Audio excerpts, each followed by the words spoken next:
1995년 세계 세 번째 부자인 워렌 버핏은 세계 최고 부자인 빌 게이츠와 홍콩 여행을 갔다. 여행 중 버핏은 게이츠에게 맥도날드 점심을 사주었다. 그날 해당 맥도날드 매장 이용자의 평균 자산은 100억 불 이상이 넘었다. 평균의 오류는 그렇다. 당장 시골 동네 양로원에 빌 게이츠가 방문하면 양로원의 이용자 평균 자산은 수조 원이 된다. 숫자는 사실을 말하는 듯하지만 그렇지 않다. 비슷한 일화는 여럿 있다. 런던 교통공사에 따르면 영국의 열차 과밀 탑승자 수는 1000명이다. 다만 영국 열차는 평균 탑승자 수가 130명이었다. 고로 영국 열차는 과밀하지 않다. 이 결론은 잘못됐다. 물론 숫자에 따르면 영국 열차를 과밀하지 않다. 다만 실제 탑승자 100%가 과밀함을 경험한다. 어떻게 이런 일이 가능할까? 이유는 단순하다. 통근 시간에 승객이 몰리기 때문이다. 운행되는 열차가 10대라면 통근 시간 한 대에 모든 이용자가 이용하고 나머지 9대는 빈 차로 운행된다. 고로 열차 이용자의 100%는 과밀함을 느낀다. 객관적 사실을 들이밀어도 그것을 그대로 파악하는 것은 옳은 문제는 아니다. 통계뿐만 아니다. 우리는 충격적인 사건을 더 오래 기억하며 전달하려는 욕구가 있다. 진실은 충격적이지 않다. 오늘 아침 내가 물 한 잔을 마신 것은 사실이지만 이 진실은 누구도 관심 갖지 않는다. 사람들 입에서 입으로 오르내려야 하는 정보가 되려면 정보는 상품성을 가져야 한다. 정보가 마케팅이 되는 순간 우리는 자극적인 가짜 정보를 접할 수밖에 없다. 흔히 1% 부자가 99%의 부를 차지한다는 말을 들어본 적 있을 것이다. 전 세계에서 가장 부유한 85명이 하위 50%보다 더 큰 부를 갖고 있다는 말말이다. 이 이야기의 출처는 2014년 1월 가디언에서 시작한다. 이 말은 정확히 3년 뒤 85명에서 8명으로 부자의 숫자가 바뀐다. 이야기는 점차 극단적이고 자극적으로 변해간다. 해당 글을 인용하여 부의 쏠림에 대한 다양한 기사가 나왔다. 인류의 상위 몇 명이 져야 한다는 책임 촉구도 생겼다. 다만 이것은 실제가 아니다. 하위 50%의 부와 동등한 숫자를 가진 이들은 상위 8명도 아니고 85명도 아니었다. 실제 상위 2억 내지 3억 명이었다. 어쩌면 이 글을 읽는 사람도 포함될지 모른다. 숫자는 점차 자극적으로 수정된다. 나중에는 상위 1%가 인류 99%의 부를 소유했다는 황당한 주장도 나온다. 이 주장이 팩트가 되기 위해서는 세계 인구가 8,500명이어야 한다. 주장의 오차가 100만 배가 되는 순간이다. 1982년 출간된 초우량 기업의 조건이라는 책이 있다.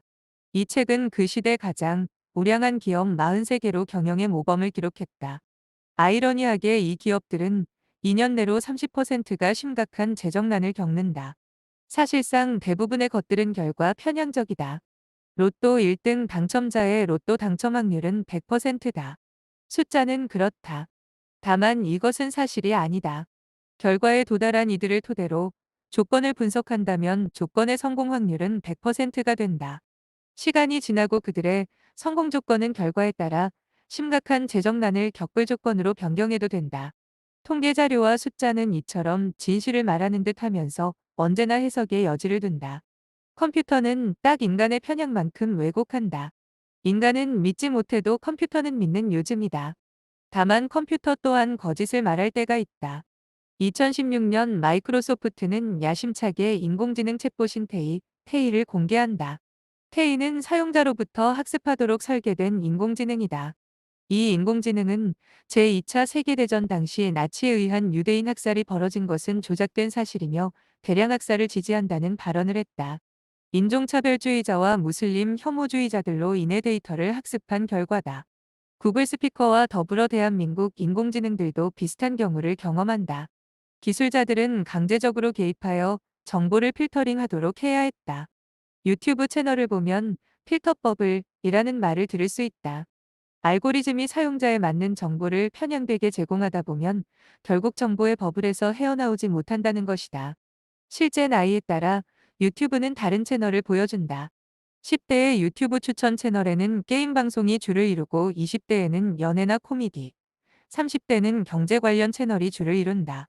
사람들은 각자 자신의 보고 있는 세상이 전부라고 믿겠지만 이 또한 사실이 아니다. 기술이 진보하면서 정보의 양은 무지막지해졌다. 이제 정보를 찾는 일은 어려운 일이 아니다. 다만 찾은 정보를 어떻게 취합하고 해석하는지가 중요하다. 팩트를 명확하게 보고 미래를 예측하는 힘은 중요하다. 누구의 말도 믿지 않고 스스로 판단하는 사람이 미래에는 더 중요하다.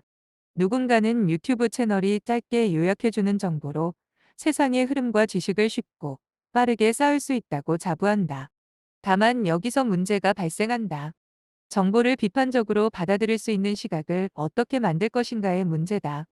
영상 매체는 정보 전달을 일방향으로 한다. 잠시 멈추어 생각하고 사색할 시간도 없이 무차별적으로 자신의 주장을 보낸다. 정보가 선전물이 되는 것은 적잖은 독재 국가에서 흔히 볼 수 있는 일이다. 얼마 전 시진핑 중국 국가주석의 3연임을 확정하는 중국 공산당 20차 전국대표대회 당대회가 열렸다.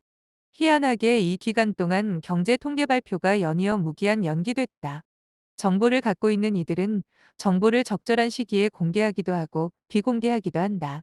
이것은 정치적으로 이용되기도 한다. 공급자의 정보를 일방적으로 받기만 했을 때 우리의 눈과 귀가 얼마나 자유로울 수 있는지 의심할 수 있는 부분이다. 전 세계가 코로나로 고통을 겪을 때 코로나 확진자 수가 한 자리가 되는 도무지 이해가 하기 어려운 통계자를 보게 되기도 한다. 이는 공급자의 신뢰 문제다. 신뢰할 만한 공급자일 경우 그 정보를 믿을 수 있을지 몰라도 공급자의 의도에 따라 언제든 조작되거나 변질될 수 있다는 것이다.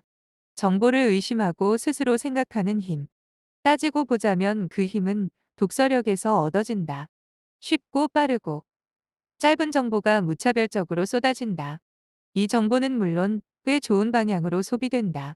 다만 이런 정보를 얻기 위해 누군가는 능동적인 정보 습득 능력을 길렀을 것이다.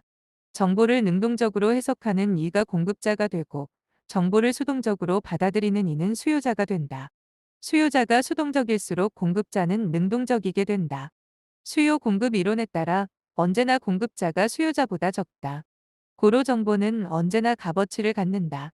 이것을 많이 갖고 있는 이들은 힘 혹은 권력, 재력을 갖는다. 정보를 수동적으로 받아들일지 그것을 능동적으로 해석할지 그것은 본인이 판단할 몫이며 그 모든 것은 독서가 재료가 될 것이다. 도서를 제공받아 작성한 리뷰입니다.